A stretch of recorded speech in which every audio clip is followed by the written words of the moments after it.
What? Hey everyone! Oh, good golly! Welcome Get out of to here. the Heroes World Quarantine Emergency Podcast. I'm here with John. Andre is unavailable right now. I think he's in the depths of Mordor. Who knows these things?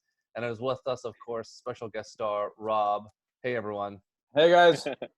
So we're here to talk about the hotness that's happening right now. Is the Justice League Snyder Cut that's coming out? So The thing that we thought didn't exist. I thought it didn't exist. I thought it was a fable. Existed.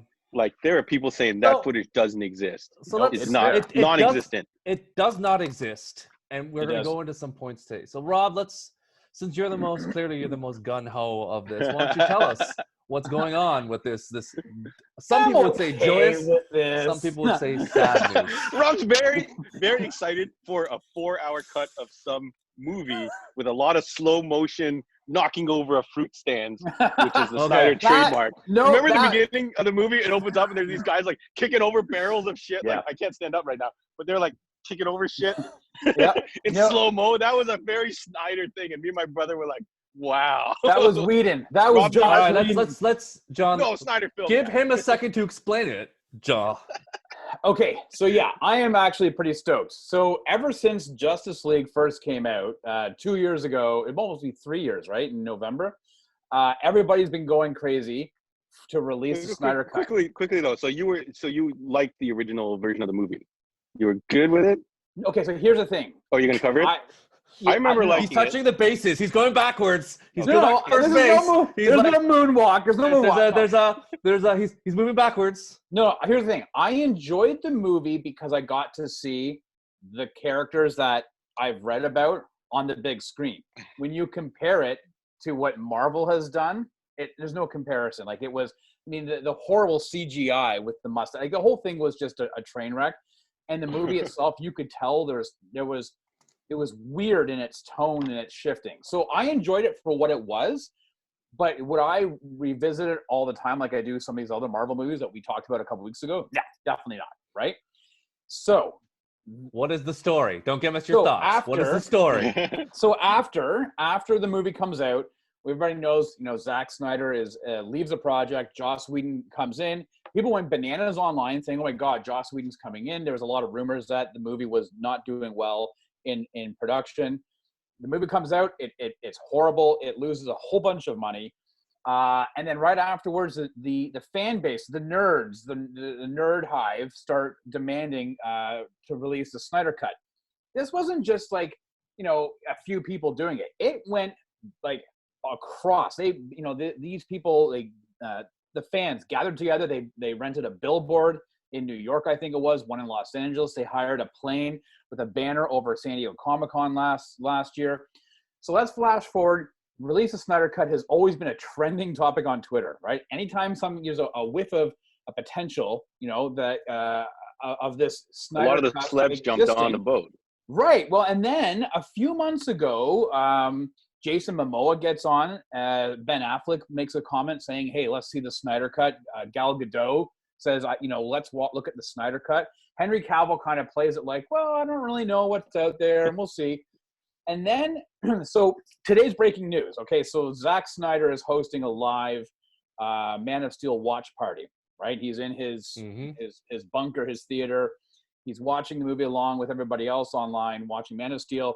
Afterwards, he has Henry Cavill come on and a bunch of fans. They start talking. At the very end of the whole entire presentation, Snyder reveals that the Snyder Cut is coming out on HBO Max to those in the US in 2021. I am hopeful and confident that up in Canada, we'll have it on Bell's Crave TV because they have that joint venture with HBO as it is.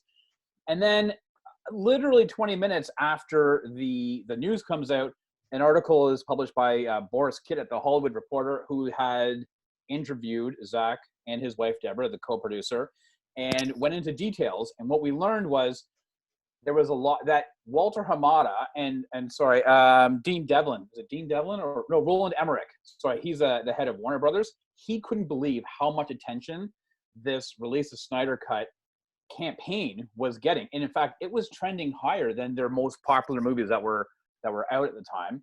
So he actually contacted Zack and Deborah and said, hey, do you have something? And Zach said, as a matter of fact, I do, because he kept the hard drive with all of the clips. He had the executives come over in February. A whole bunch of executives got together at his place. He screened a cut of what he had, including some storyboards and one. It was all in black and white. They also had bean counters there to kind of figure out how much would it cost. He pitched them what his idea would be, and they greenlit it right then and there. You're looking at 20 to 30 million, maybe if not more than that, being pumped into this. All of the cast have all been are in talks. They will probably come back and record some dialogue, finish some of the dialogue that was never done. There's potential for new scenes. Deborah Snyder is quoted in the article in the Hollywood Reporter saying that the special effects studios that they've always employed are obviously they're running out of work. They are now going to be invested into doing this. So there's some work that's coming down the pipe for the special effects and biz artists in Hollywood and around North America. So this is moving. This is going. It's 2021. We don't know a heck of a lot about what we're dealing with. From what it understands, it's not going to be a movie in the traditional sense. It's going to be 4 hours, 4 episodes, 4 hours, or potentially up to 6 hours or 6 episodes or whatever. And it's Zach saying, listen, I'm glad I can come back and finish what I started, because what we saw 2.5 years ago, he says, amounted to maybe about a quarter of what he actually shot. So there's a lot that's not on there. What did his contract say, though? Including Dark Side. Infinity length movie, Stu, shout out to Stu, infinity length movie, make it, and then just put it out. Then he has 6-7 hours of usable footage to make a new cut. This is what the concern of that is. But yeah, okay. So that's what we're dealing with. I'd be like, open it. Everybody's this excited. Said, make a 2-hour movie, Dodo. No, I'm not excited. But I'm gonna give you the downer in a moment. Hang on. Just to clarify what John said, though. Sorry, is that John said that movie was originally supposed to be 2 movies, 2 or 3 parts. I remember that. 2 movies, 2 parts. Yes, 2 parts, right? And then there was a lot of backlash with what happened with Batman v Superman, and then they were how many movies was that supposed to be? The bean counter, like one, and the bean counter started freaking out and saying, "No, cut it down to 1." And I think that there was a lot behind the scenes. I think Jeff Johns and Diane Nelson, I think the former presidents of Warner Brothers, I think they kind of got their hands into things, and it went to a mess. So at the end of the day, you have a director who, if he didn't want to do this, I don't give a crap. Who gives a shit? I have it. It's for my own personal. No, the fans wanted it. The actors wanted it. They knew that there's a better product out there, and they're going to give it to us exactly the way that he wanted it. A full, be it 2 movies broken up into 4 parts. So there you go. Justice League Snyder Cut. About time. I'm excited. No more Tyrese Green Lantern. Barrels getting kicked. Hey, he better show up, and then I'm on board. I'm with you, Rob. Now, he apparently there was a Green Lantern. There was a Dark Side. Like, we might see a lot of stuff. So yeah, there's like a Martian Manhunter. There's like a whole bunch of stuff that he's like teased at. There was a Superman in a black costume. Black costume. Cheers to I remember. This is just I remember someone made a replica of that suit. Yeah. They were going to sell it, and then I guess it got taken out of the movie, and they're like, kibosh that. It's a bunch of half-baked ideas after the fact. What are you talking about? Okay, so honestly, that's the facts as we stand as of today. Let's look. Okay, so to recap, Robin's for the Snyder Cut. Super 4. But Rob and I can both agree that the original movie without this is Snyder Cut, like Batman v Superman and both Justice League, the CGI was atrocious and Justice League. It the first act with all Themyscira, it looked like a video game, like an action cinematic. Steppenwolf is one of the worst villains, like awful. It was never his though. It's That's just the bad. problem. It's bad. Yes. It's bad. It's and he looks bad too. Like just looks like even Malekith, at least was prosthetic. He was awful, but he didn't look as bad as Steppenwolf. Steppenwolf just looked terrible. There was no vision and foresight in that movie. It kind of led around. I think the best quote I heard the other day was that it was like a kid describing a movie going, and then this happened, and then that happened, and no, wait, that happened before this happened, and then this happened. Like if you look at the action sequences, like none of it made sense. It was just explosions for the sake of explosions. No doubt that Zack Snyder is a man who artistically, visually, it stands very, very like very well. Like, it looks nice, looks beautiful. The movie's like 300 Batman. You can see that he does a real good job of capturing the comic. But in terms his of best like movie? 300? Is it 300? 300. You think so? 300 Yeah, is 300 is a flawless movie from beginning to end. To watch when you need a secondary TV show and the extended cut to watch it. So that goes back. Did he do that? Did he do Gods of Egypt? No, Or was that atrocious? He did Sucker Punch. That was a wannabe. Sucker That was Punch. No, but then the first Sucker Punch. He did Sucker Punch. So you don't want an 8-hour version of that movie, bro? So here's the thing, like, what was the zombie? The dialogue was bad. The dialogue was bad. The story was bad. And to your point, yes, it was a two-pronged movie. But here's what, at the end of the day, you know, we have to mention that, you know, unfortunately, you know, his daughter passed away, and there were rumblings in regards to, you know, Warner Brothers was, to your point, the bean counters were not happy that this movie was happening the way it was, and it was a good opportunity for him to walk away without any blood in his hands. But let's be very clear, and you already touched upon the Jeff Johns, that when you have a creative team that isn't coherent and isn't all driving towards the same direction, no matter how good your talent and your director is, your movie's destined to fail. And if you look at the other direction, where Zack Snyder was essentially given the keys to the kingdom, he was given J.K. Rowling / George Lucas powers for the DCU, and no surprise, they didn't like it. There was no checks and balances. And we've seen what happens with J.K. Rowling when she's given all the power in the world. Fantastic Beasts, where to find them. We've seen what happens with George Lucas given absolute power. Never seen it. Episode 1, 2, and 3. You know, like, this is absolute power corrupts absolutely, and you need a check and balance. Like, Kevin Feige does one thing. He works with everyone as much as Andre hates him. He works, negotiates, has a dialogue, and these movies may not be perfect, but they have a cohesion to them. And what was missing with Zack Snyder's is a cohesion.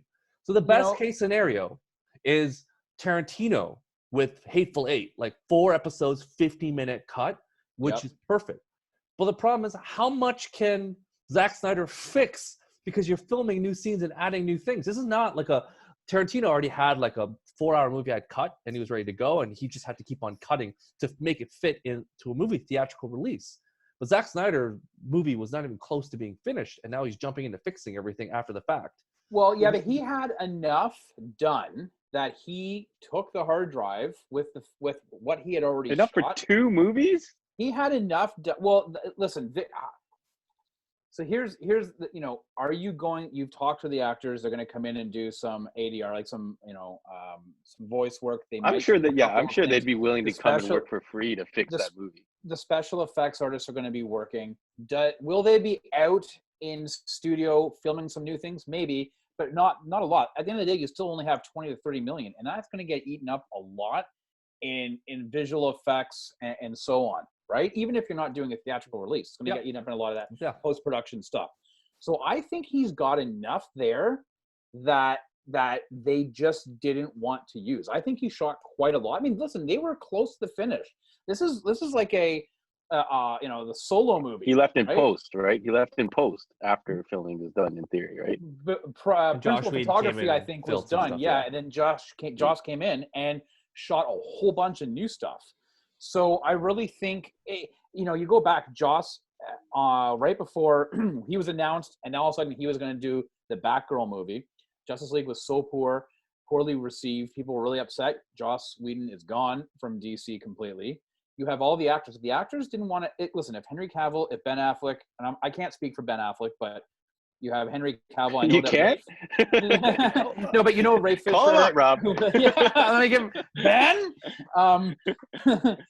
Ray Fisher. Not Ray. Who was Cyborg? Ray. But anyway, he's quoted saying, "Yeah, I'm down." Like all of these actors. I'm sure all of them would come back. Aside from because Ben they knew what it was. Come back if free they thought it was going to be a train wreck, they would be like, "No, we're out. We're done." So he's down. So wait, sorry. The last thing is really even better about this is that we get to see Cavill back in the costume again, and this might tether him and keep him in that Superman role. We've been talking about this for a while. Cavill needs to jump ship. He needs to go to the MCU. Let's get him in a mustache. Let's get him a role in the MCU and just wash that Superman. Okay, John. Speaking of mustaches, you think they're gonna put the mustache in, or they're gonna just spend more money on CG? They're gonna put a quarantine mask on him. He's gonna be like Superman doesn't want to spread the coronavirus. So the Krypton flu. So just cover a mask on him so he's flying around and he's good to go. Like, here's the thing. Even the stoic nature of Superman in Kansas walking through the cornfields could not be done properly in Justice League. Like in Man of Steel, like it was poetry. It was beautiful to see everything set up there. But in this movie, like you just couldn't recapture the magic. Which movie, because they all blend together now, is the one where Superman kind of like comes down and they're almost treating him like a god? Was that this one? Or that was Batman v Superman. Oh, that was Batman v because Superman. I thought that was a cool aspect. And Man of Steel was the one where he's actually like outside of the killing of Zod. That was there was a lot of stuff that was done very well there for a moment in time. But so John, what do you think? As a retailer, yeah, come on. Like no, even not as a retailer, I think it's a really interesting idea. Like who gets it to do? Essentially, not really a do-over because you say Josh Whedon came in and chop suey to whatever was left there, but the fact that they get to he gets to come back, he gets to see the reaction to what Whedon did, and hone like how long has it been since that original, like how long has it been 2017 was the release? How many 2017, how many years in theory has he 4 years probably and all the other people working on it being able to think about it and imagine like I like a lot of people like get mad at all the reboots and things like that, but sometimes I'm like there's good ideas in there and sometimes they're poorly executed, like the new RoboCop movie that was like a disaster, right? But do I want them to stop trying to make more cool like stuff with the RoboCop franchise? No, sure, do like 5 of them and maybe one of them will stick. But then we get fatigue. But here's the thing: you can only get so much. This is the point. Yeah, you only get so much. But how many movies have failed for Terminator? Terminator. No, but, okay. How many Terminators can we do? We've done 3 Terminators. I like them all. I like them all. Keep going, except for 3. 3 is pretty rough. Remember the He-Man Masters of the Universe movie? Yeah. It turned out to be a disaster. They ran out of money. They didn't have budget to shoot anything towards the end, and like if you ever see the concept work for it, it looks ridiculously crazy. Oh yeah. If you see the interviews of the actors and the performance of that guy who played, I forgot who the guy played Skeletor, but it was like really well done. Yeah. Like there's a documentary on Netflix if you watch it and you see the other like behind the scenes stuff and how much went wrong with that movie behind the scenes. Yep. Imagine like if they could kind of write it. So is this them writing? I don't want to rain on everyone's parade, but like I get it. Andre's not here, so you're stepping up to the grumpy man plate. So to your point, I have the spooky Mulder, like I want to believe thing posted right there for you. All the spooky Mulders are this conspiracy. Here's the thing about fan service, and here's the thing about this entitlement. Like, I'm concerned we're moving this Pandora's box of like, I want it this way, and I'm gonna complain. I'm gonna go to the management and say I'm not happy with this, and make it the way I want it to make it. Because but that's the way things work sometimes. No, so you have one good example of that ever happening, and that was Sonic. People complained, were upset at the way Sonic the Hedgehog looked, and then the filmmakers were like, you know what, you're right. They went back and made it look better, and that made serious bank. This is not but that was catering to fan service. The Sonic one was, I'm sure that movie was. I think it was rigged. I think they set that up. Like Sonic was a one-off situation because frankly, the movie was going to be the same regardless of how Sonic looked. So all they had to do was fix Sonic. So it took some money, but this is this is not just, I'm going to paint the walls of this house to make it look better. I got to fix the foundation. I got plumbing. I got asbestos. I got a leak in the roof. Like I got a lot of problems that are happening right now. Leak. So a monster leak. So like, I get it, but the fans, we like, look what happened with, especially in video game culture. If Andre was here, like what happened with Mass Effect 3? People complained so much that they got a separate ending they wanted.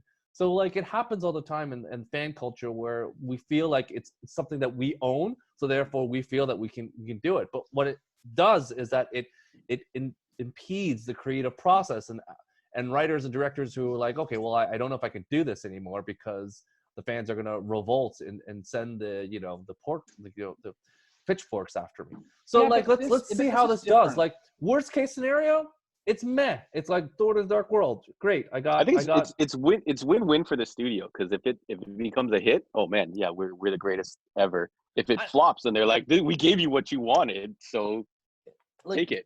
I don't consider this fan service. I think it's the studio heads. Listen, just last week that was released the latest podcast talking about the DCU. My pitch was for the Flash to rewrite the wrongs, that Warner Brothers to just step up and and admit, hey, we screwed up. We're going to go forward. This is kind of their mea culpa, saying, hey, we screwed up, right? Zack's not a bad director. It's not like the alleged reports you hear about Bryan Singer just not showing up on set. This is a guy who put his heart and soul into things and walked away for probably two very different reasons, but equally, serious, right? And I think that, he had a vision, and Warner Brothers was saying, if nobody was saying we want to see it, they would be like, it is what it is. Maybe they'll do a Donner cut like in 20 years type thing for him. Yeah. But you had so many people, and he was like, listen, I've got this. I can make this. Why not? As much as I don't like Bryan Singer, he has made a better movie than any one of Zack Snyder's movies. So I don't know if we can throw him under the bus yet, because I just know I was talking about. There are two movies that he's done that are way better, that are nominated for Academy Awards. That unfortunately, Mr. Snyder has not gotten to that level outside of technical or maybe 3D work. So I get it. People are excited. I just think that here's the thing. They had a wasted opportunity to put together a cohesive movie. They were 2 years behind, but like any project in school, you let the people go first, and then you do yours better than theirs because you have more time to plan and get something ready. The fact that was the product they put together and let Zack Snyder do that and just do them wrong, it's all their fault anyways. DC has been screwing themselves time and time again because they're in this race to make themselves make more money than Marvel for no reason. Do a good product, and guess what? We'll show up. Just don't rush, because every one of their movies have been a rush job, and somehow every one of their movies have just been like, we're going to make something the fans want. But guess what? All the fans hated it. Okay, right. But now they potentially could write this shit. And I thought that was going to happen for Harley Quinn, and it was wrong. But what can come out of this? If you think about it, this could be a good test balloon to see what they want to do with these characters in the future. I think that they're just giving up on the universe, and that's fine. I'm glad that they're doing something different. I like that DC has their own separate stuff, and they're not all together. I think that the limitations with Marvel is, as much as I love that this shared universe, is that I can't have Captain America come back because Captain America is no longer in the universe. We're gonna have two Batman in 2021. We're gonna have but what if Ben Affleck in this Batman's better than the other Batman? Worst case, I'm like, I want Ben Affleck now. So now my camp is like, forget Robert Pattinson, bring back Ben Affleck. Yeah, and then it'll be released the Pattinson cut, all right? Yeah, not even. Just like, can we CGI Ben Affleck on all of Robert Pattinson's face and deep fake it? Because the worst case scenario, we come back and be like, Ben Affleck was really a good Batman. What were we doing? Like, how is Ben Affleck not in this movie? I'm pretty sure that's not going to happen. We don't know. No. I don't think after they see this cut, they're gonna be running to the streets going, no. I don't know, man. Affleck is still, he's won more Academy Awards than anyone else on that set. So, he's been nominated too for several other things. So let's just say, what if Ben Affleck is the best thing in that movie? What are we gonna do after? Then we have another situation on hand. From a guy who doesn't want to work out and go to the gym. You know what? At the end of the day, if we don't have to spend money per se. Yes, we're not going to it. You don't have to go to a theater to watch it. If you're already subscribed to HBO in the US or HBO Max and Crave in Canada, and again, I actually went and took a look at the press release that came out in November of 2019 about the Crave and whether or not how they're going to work with HBO Max. And apparently it's only for their television shows, not the movies. So I'm hopeful that this will still be on Crave in Canada. If you were there with Andre and me during the Batman v Superman, you would have seen me and Andre both prepared to leave our seats. Like the scene where I would have taken your popcorn and kept eating. The moment where I was about to leave my seat, when Batman was flying in the bats, Andre and me looked at each other. We're like, "Yep, we're gonna get up," and then time to go. And it was like that was a dream, and we're like, "Okay, we sit back down." But Andre and myself were ready to leave the theater. Because John was there too. It's like, what do you guys do? We're like, we're ready to go. Batman flying? F this. We're out. And it was like, oh, but it was a dream. And how does that director's cut of Batman v Superman compare? Like, I never actually watched the whole thing. Amazing. It's like way better. That's the only. If I have my druthers, I actually just watched BVS a couple of weeks ago. No, maybe a couple months ago, around March break. And yesterday. Yeah, it was the longest March break ever. And I would say this is the longest March break ever. Yes. Infinite March break. That's right. Yeah, we're there. It is the infinite March break. I will only watch the director's cut, like the extended edition, because it's I remember reading the differences, but I never got to like watch it, and it's always different. If you rewatch something, it doesn't make it an anything, amazing John. movie. It just makes it a little bit better. That's like all. Suicide Squad director's cut doesn't help either. But you get down this path of like, That why exists? am I paying full price for a movie that's not done when I can just watch the director's cut after the fact? Because it would seem to be every DC movie. It's like, don't worry, guys. We're gonna fix all of it in the director's cut. We got a patch. We got a patch. This is the beta version in the morning. Yeah, it's like this is what you talked before, Rob, about buying a game and then spending half the time downloading it before you play it when you get it home. You're like, this is stupid. Okay, so we talked about a couple of weeks. If you produce your ticket from Justice League, maybe you should get this viewing for free. You get a. You know what I would like? I would like there also to be, whether it comes out on the inevitable Blu-ray release when this does get released, or even as a companion piece on HBO. I want a documentary about everything that happened, this whole process, because I don't make the last dance of this. This is I don't want to know. Yes. It's like watching. You ever watch that documentary, the death and life of the death of Superman Returns or whatever it was, like that. But that was a failure. The Nicolas Cage thing. I don't need to see this. I do. I can see the movie, and the movie is an example enough of how this went wrong on so many different levels. Yep, and then how he's gonna make it right. The Snyder Cut. Excited. What you know what? We're gonna watch it together. What are your top three? We should. What are your top three Snyder movies then? Is it 300? 300, yeah. Watchmen. I like. What was it? Yeah, what was Watchmen. was it Night of the Living Dead, or that was he did the remake of that, right, with Sarah Polley? Was it Night of the Living Dead? Is that what it was called? The one in the mall with Ving Rhames? Never saw it. Yeah. What do you do? You don't see anything. I don't see anything. As evidenced by like this past week's episode, you don't watch Lord of the Rings. You didn't watch Indiana Jones. You ever watch Back to the Future? Dawn of the Dead, bro. Dawn of the Dead. Dawn of the Dead. That was good. That was a good movie. That was all right. Yeah, that was all right. Now he's got another zombie one coming out also in 2021 on Netflix. This is his list of movies, John. Let's see if you've seen any of them. Dawn of the Dead. Yes. No. Good. 300. No. Yeah, Watchmen. Watchmen. Okay. Watchmen. I've seen Watchmen. Yeah. Watchmen also has an uncut director's cut. Does it not? Yep. Yes, it does. Oh my goodness! Yes. This guy is like patching his movies. The Legend of the Guardians, the Owls of Kahul.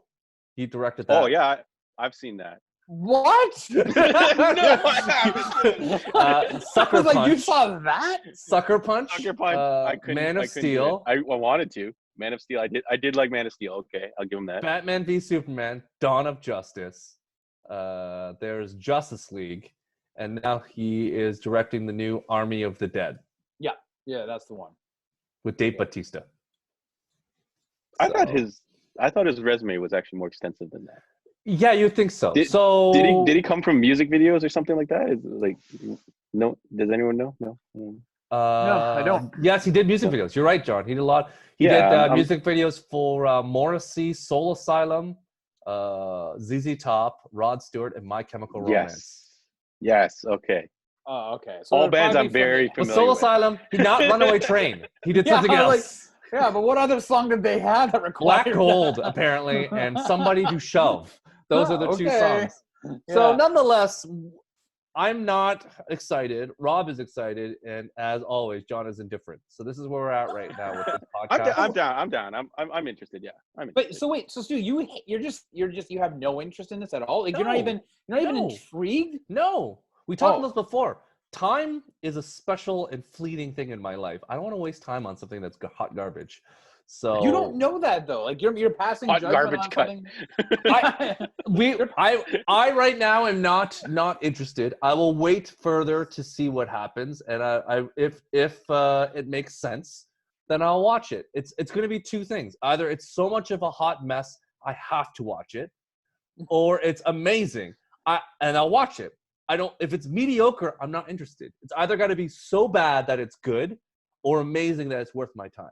You know what if it's so incredibly good Like, then I want to watch it. Like, yes. What if yes, 100%. this is just like what if it becomes the greatest superhero movie ever created? Let's not get that carried away. I think already that Winter Soldier what does it have to beat? What does it have to beat in the DC movie listing? Joker? The Nolan Batmans, I guess. I don't think so. I think you actually have to compare it to a Marvel movie. So what does it have to be comparative to a Marvel movie to be accepted as a good? It's Avengers not fair, 1, man. Right? It's like 8. It's like 6 hours of a thing. It's like, how do you even compare that? It's like not even like. No, it has to be compared to a Marvel TV show. So would I rather watch season 1 of Daredevil, or do I want to watch Justice League? It's not a comparison either. You can't. Sorry, you were saying something about the Falcon. The Falcon looks good. Yeah, like Falcon and like Winter Soldier. Falcon and the Winter Soldier is gonna be 8 episodes, and that'll probably be the same, like almost 6 or 8. Yeah, 6 or 8. So that's the comparison. Would I rather watch? I'd rather watch Anthony Mackie and Sebastian Stan and Baron Zemo. That's it. I'm not interested in watching. Or the Boys. I guess the Boys. You could compare it to the Boys. That's like 12 episodes. Well, how about WandaVision? Would you rather watch? Are you hyped for WandaVision, or are you more interested in the Snyder Cut? I'm more interested in Snyder Cut now. I see the 4 different types of like pictures they've been showing, like the Leave It to Beaver and like all these different things and the warp, all these different like time zones they're going to be doing in WandaVision. And especially they're going to add the twins. I'm super excited to see how that turns out. Yeah, I'm excited to see that. But if I sit here and think on that Friday when it drops, what am I going to take the day off to watch WandaVision? Like under the assumption that the Snyder Cut will all come out in Snyder Vision. Yeah, he has no vision, but yes, it's Snyder. It's a new way to watch TV. Cut. Snyder His Vision. vision is kicking over fruit stands in slow motion. His vision that's his vision. His vision is blind. Yeah. If they drop it all in one go, or if it's like a 2-night event, right? Let's just assume it's one. So, anyways, what am I more excited to do? To take a day off to watch WandaVision or the Snyder Cut of JL? I'm going JL Snyder Cut because I almost think the myth behind it, the anticipation behind it, it's in and of itself its own beast, its own monster. But that's the perfect point that you left on. It's better that it's a mythical beast that doesn't exist. What's more scary in a scary movie? To show the monster or have your imagination come up with the monster? It's like, that's why you don't show a scary monster in a scary movie, because they do all the time. Yeah, but they don't. Except for the very first Halloween. No, not Halloween. What was there are a few Halloween Jason movie. Few horror movies that don't show the monster, and you're like, this is great. My imagination will let it fly until they actually show me what this monster or theoretical thing is. So the Snyder Cut is so mythical and so magical that, in my mind, it's probably the best thing since sliced bread. But now you're going to put it in reality. You would never want to be out in the woods and see a unicorn. You just want to know that one may exist, but back and seeing but in terms of life wouldn't be blown. In terms of this myth that the Snyder Cut is so much better. Wait, are you comparing the Snyder Cut to a unicorn? So I'm just saying, I'm excited. This. Be careful what you wish for, because you're gonna get it, and you'll be like, I kind of wish I didn't know. I am, and you know what? We're gonna be back here, and I'm gonna be like, I don't know about but you know what I know? That Who made the Green Lantern movie? Are we gonna get a follow up to the Green Lantern movie? Here's the thing. I know for sure that WandaVision's leading into another Marvel movie, and it matters, and it's connected. This DC thing doesn't matter. It's all fun. So this has no connection to anything. That's okay. Sometimes things have to be fun, Stu. We're gonna find out how fun it is, or you're gonna. I don't know, man. We're gonna find out. But I'm willing to admit that if it's like a pile of crap, that I will begrudgingly watch it, and I'll be like, oh my god, this is horrible. I don't know how they can fix Steppenwolf. How can they do it? I don't think you're gonna see Steppenwolf. So what? Who's the bad guy? They can't add Darkseid. They're not gonna let him do that. Yes. Superman. No way. Yes. Let's make a bet right now. The Darkseid's not going to be in this thing. Do you guys know who Humberto Gonzalez is? He's a scooper. He breaks stuff for the rap. And anyways, he went online today and he had dinner with Jeff Johns about 4 to 5 years ago. Johns, at the time still with DC, Warner and DC, showed him the animatics for Hal Jordan with the white gloves and Darkseid. Dark Side. That's why Snyder's been releasing these pictures. I remember seeing something about the Dark Side. They're not going to throw Dark Side. They're not. They're not wasting this on this bad movie. They're not doing it. They're not wasting him on this. This is a bad idea. No, so they're going to wait till the data beams are going to be coming out right for you, Stu. Why would they do this when the movie is the best? It's like releasing Thanos on ABC Family. It's a waste of time. So this is it. I'm excited. Anyways, we're now on conjecture and imagining things that do or do not exist. We are making a bet that Dark Side does not exist. Terms and conditions we'll do afterwards. It will probably be dinner or something, and that's our bet. Okay, so wait, I'm up. I'm thumbs up. You're thumbs down. No, John, you gotta be Dark Side, right? So we're making. I want to see it. I want to see what. I want to see a better Justice League movie. I want to see it happen. This is not a movie. So, even though I didn't mind better it. Justice League. Yeah. But no longer a movie.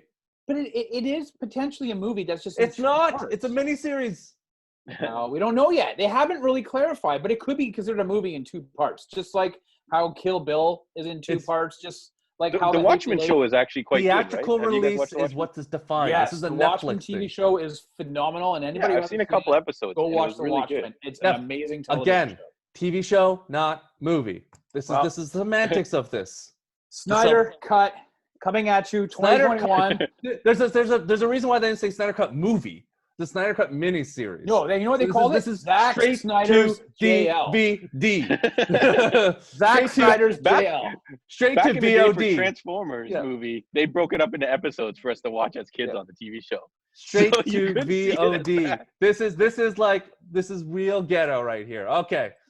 So time is running out. We don't want to keep on going. Andre is still. They replace all the actors with like B-list actors. Yeah, Andre is still on his path to Mordor. He probably heard some spider sense tingling with us talking about this movie. I'm sure he's interested, quote unquote. I will say that on behalf of Andre. So before we leave, again, if you are interested to pick up some actual good Justice League stuff and not this terrible movie, go to the store, the local. This guy. There you are. Jeez. Zack Snyder's Justice League. There you go. Yeah. Hot garbage cut. Yeah, hot garbage cut. The hot garbage cut. Yeah. Your hard garbage. Yeah. Hot garbage cut. Yeah, so if you want to pick up some actual good DC comics, Andre and John have lots of Andre and John have lots of good comic books at Heroes World. So again, they have a plethora of Justice League books and titles and trades and comics. So I recommend going there and picking up some actual good stuff. And we can all talk about the Justice League problems later on another date and time. But yeah, that's another date and time. So before we leave, where can we find John, you on the internets and things? Yeah, so as usual, the Heroes World Facebook. If you're watching this, you're probably already on the Heroes World YouTube. Heroes World Online, if you search it online. I'm on Instagram under jho.heroesworld. And that's pretty much it, yeah. Rob? Instagram and Twitter is all, they're both Rob Gaudette, Gaudette. That's where you're going to find me talking all about how excited I am. Snyder fan number 1. That and your dog. So quickly before we leave, thanks everyone for watching, supporting.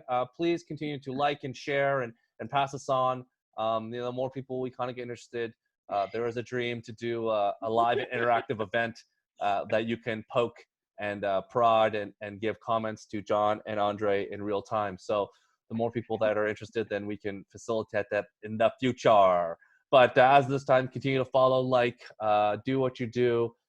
Be safe out there, and let's put some candles out there for Zack Snyder Cut and make sure that maybe it'll be good. And I'm going to start a movement. It's going to be Tyrese for Green Lantern. The fact that you are able to find Photoshop pictures of Tyrese, the movement's already there. But guess what? Logic, yeah. No one cares. No one cares. All right. See you guys later. All right. Bye. See you guys. Snyder Cut!